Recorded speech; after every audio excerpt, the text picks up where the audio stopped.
Silence did not just fall over the lunar banquet that night, it shattered it. One sentence from Wang's father turned a hall glowing with lantern light into a battlefield of tradition and love. If you think you understand what loyalty means, if you believe love can survive anything, stay with the story until the very end and decide for yourself whether Dylan chose wisely, or whether this was the night everything changed forever.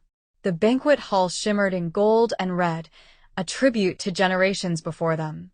Long tables stretched beneath crystal chandeliers, porcelain plates arranged with ceremonial precision, elders seated according to hierarchy, cousins whispering behind raised sleeves, the air thick with incense and expectation. It was not just dinner, it was legacy on display. It was ancestry breathing through silk and candlelight. Shinyu entered beside Wang with quiet grace, dressed in a soft embroidered gown that honored tradition without overpowering it. She carried herself with humility, greeting elders with a gentle bow, her smile warm yet cautious. She knew this night mattered. She knew this was not merely a family gathering. This was evaluation. This was judgment disguised as celebration. At first, everything seemed composed.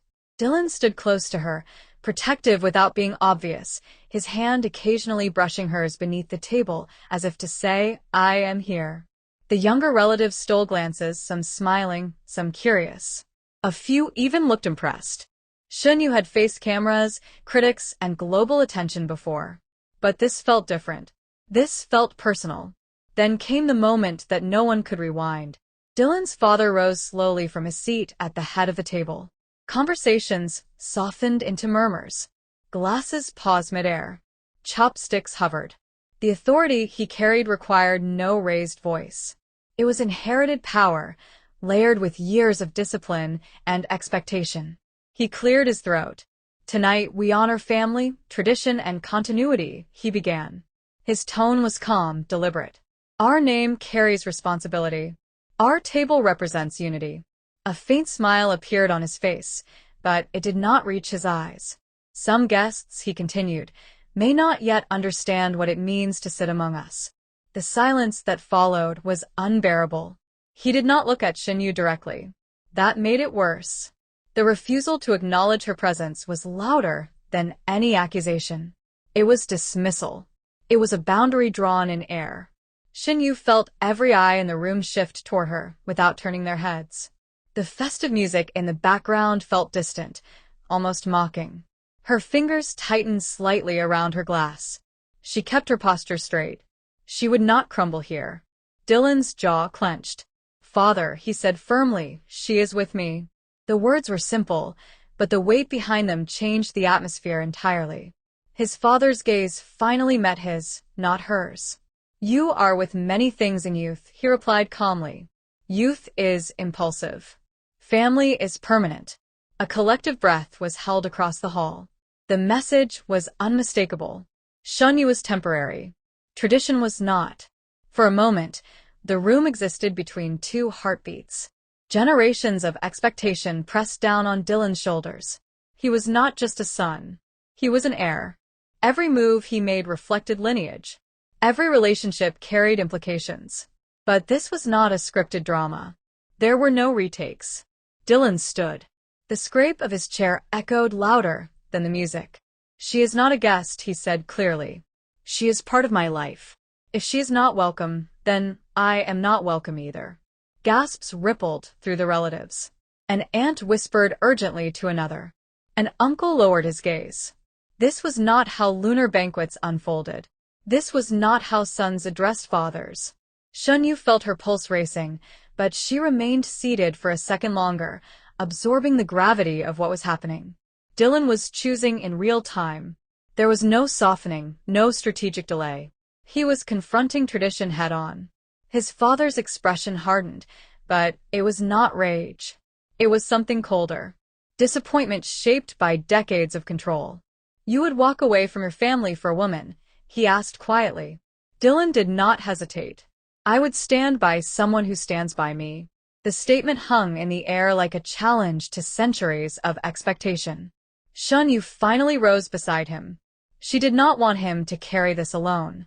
Her voice, when she spoke, was gentle but steady. "I never intended to disrupt your family," she said respectfully. "I came with gratitude. I understand tradition. I also understand love." Her humility did not weaken her. It strengthened her presence. Even those who doubted her could not deny her composure. For a long moment, no one moved. Then something unexpected happened. Dylan's grandmother, silent until now, tapped her cane lightly against the floor. The small sound cut through tension sharper than any argument. "Tradition without compassion becomes pride," she said softly. All heads turned. She studied Shinyu carefully, as if measuring something invisible. Then she nodded once. "Let the young learn their path. Our role is guidance, not control." The shift in the room was subtle, but undeniable. Authority had spoken from an older source. Dylan's father did not respond immediately. His pride battled perception. To retreat would appear weak. To push further could fracture the family publicly. Finally, he sat down. "Dinner will continue," he announced. It was not acceptance. It was not apology.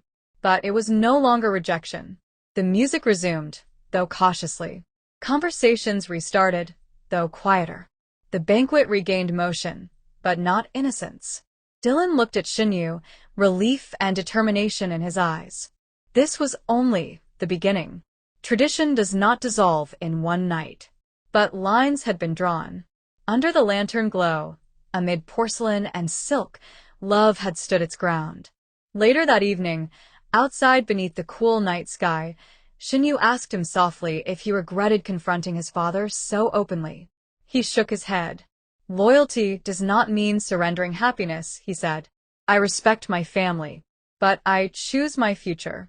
In the distance, fireworks began to rise, bursts of light against darkness, echoing the emotional explosion that had just unfolded indoors. Inside the hall, whispers would continue for weeks. Elders would debate. Opinions would clash. But something irreversible had happened. Dylan Wang had chosen love in front of legacy. And Shinyu had stood beside him, without fear. Now the question is not whether his father will accept her fully. The question is whether tradition can evolve when confronted with unwavering devotion. If this story moved you, if you believe love should never bow to silent pressure, share your thoughts. Do you think Dylan did the right thing? Should he have waited? Or was this the only way to protect what truly matters? Stay with us for the next chapter, because this family battle is far from over, and the real test of loyalty has only just begun.